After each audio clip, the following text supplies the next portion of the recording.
Сабачыя канцэрты не па густу. Пытанне ўтрымання хатніх жывёл апошнім часам нярэдка ўздымаецца ў нашай праграме. Ці то пляцоўка для выгулу сабак, ці антысанітарыя ў кватэры з дзесяткам гадаванцаў. На гэты раз на гарачую лінію тэлерадыёкампаніі звярнулася пенсіянерка з вуліцы Чапаева ў Віцебску.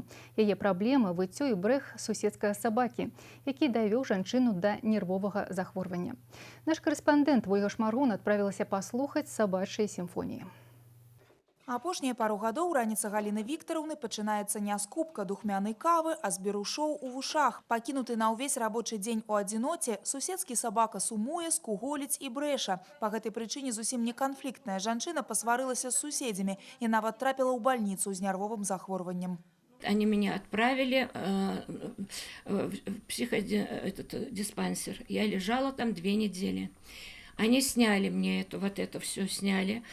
Я пришла домой, было какое-то время дома, потом буквально через полгода у меня все повторилось. На учете, конечно, я стою.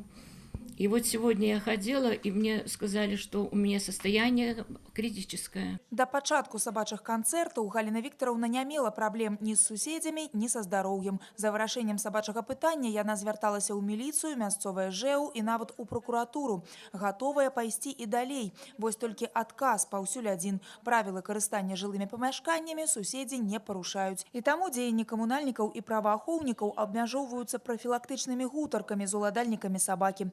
Владимир Сергеевич перажывае за здароўе жонкі і прапаноўваў суседзям некалькі варыянтаў вырашэння праблемы. Хацеў нават выкупіць у іх неспакойнага спаниэля. Один из вариантов – это можно пригласить кинолога, который мог бы собаку обучить.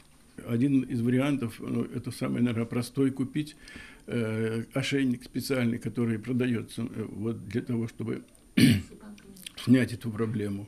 На момант здымак сюжэта уладальнікаў сабакі дома не аказалася. У меня никого нет. А вось самога гадаванца мы пачулі. Пры гэтым жыхароў суседніх кватэр ніякі старонні шум не турбуе. Ці то жывуць яны не так блізка да сумуючага сабакі, ці то брэх яго не настолькі гучны. І нерваваць можа толькі вельмі ўспрымальнага чалавека. У меня же квартира-то где находится? Она у меня совершенно по другому стояку находится. И я, если честно, я не слышу, что происходит. Ну, я думаю, что близлежащим весело. Не скучно во всяком случае.